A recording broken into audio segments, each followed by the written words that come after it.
bangsa. Dan pagi ini kita masih berbincang tentang pentingnya akhlak dalam penegakan hukum untuk Indonesia yang sejahtera. Dan telah hadir dua orang narasumber yang insya Allah dari tadi sudah berbagi ilmu buat kita. Yang pertama Bapak Dr. Kiai Haji At-Tabiq Lutfi, dan yang kedua Bapak Dr. Sultan Junaidi. Dan kembali kami sampaikan salam bagi Anda yang baru bergabung bersama kami. Baik Ustaz, kita lanjutkan. Ini semakin menarik nih kajian-kajian kita ini. Tadi Ustaz sempat menyebutkan bahwa diutusnya Nabi Muhammad itu adalah terkait dengan memperbaiki akhlak yang ada.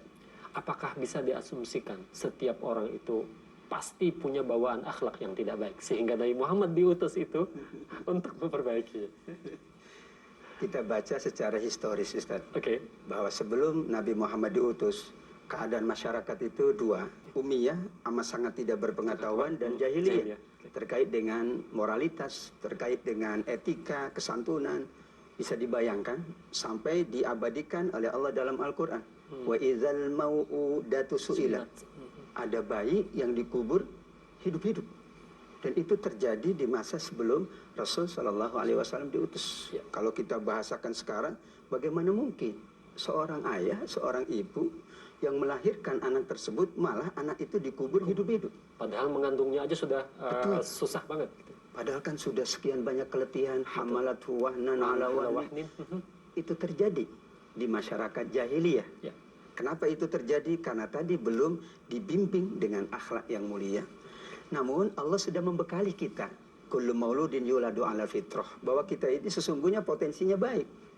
Nanti barulah ada lingkungan yang akan membentuk, ya. Iya, ada pertemanan, ya. Ada persekitaran. Tadi Pak Sultan sampaikan, ya kalau semua advokat ini mengikuti ya kode etik, ya tadi apa ya kode etik begitu, kan semuanya juga akan mampu menjalankan itu dengan sebaik-baiknya. Tapi kalau ada salah satu saja, apalagi salah dua, itu kan akan terjadi sesuatu yang tidak diinginkan. Ya. Almar'u ala dini khalilihi. Sampai diingatkan oleh Rasul, manusia itu tergantung ya temannya. Kalau temannya itu baik, insya Allah kita baik. Kenapa kemudian tadi kita katakan untuk Indonesia sejahtera? Kan ini kolektif. Betul.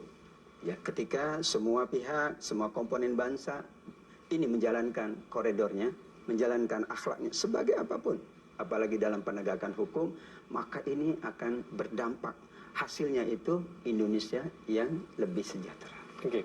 Terkait tadi dengan ayat yang dikutip yang hampir mirip tadi gitu ya, bahwa kita harus melaksanakan itu karena lillah untuk bisa mewujudkan itu.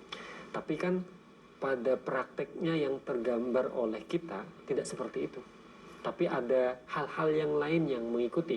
Sementara alasan mereka itu manusiawi karena kami juga butuh segalanya gitu. Nah, bagaimana menyikapi hal ini agar lillah itu tetap yang utama walaupun tidak mengenyampingkan hal yang lain? Masya Allah.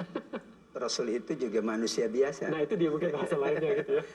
Advokat juga manusia gitu ya. Ustaz juga manusia. Ustaz juga manusia gitu. Rasul itu ada sisi basyariah, sisi kemanusiaan. Beliau berkeluarga, makan, minum, istirahat dan sebagainya. Betul. Bersosial lagi. Tapi ada sisi kenabiannya yang itu di backup oleh wahyu. Betul. Kita pun sesungguhnya ada dua hal dalam diri kita. Kita sebagai manusia, kita sebagai pribadi. Tapi kita ingat, kita sebagai profesi A. Kita sebagai anggota keluarga. Betul. Kita sebagai ayah. Ya. Nah, ketika mampu mendudukan, ketika saya sebagai pribadi, tentu mungkin ada keinginan-keinginan. Tapi saya akan dibatasi dengan saya sebagai seorang ayah. Keinginan pribadi itu harus saya dudukkan dengan keinginan sebagai ayah. Ayah kan bertanggung jawab. Tidak mungkin dia hanya mementingkan diri sendiri. Seorang advokat, secara pribadi dia manusia, tapi dia diikat dengan ikatan profesi namanya advokat. Ya. Maka dia harus mendudukan, bahkan mengalahkan ya, keinginan pribadinya untuk memenuhi keinginan profesinya atau tuntutan profesinya. Baik.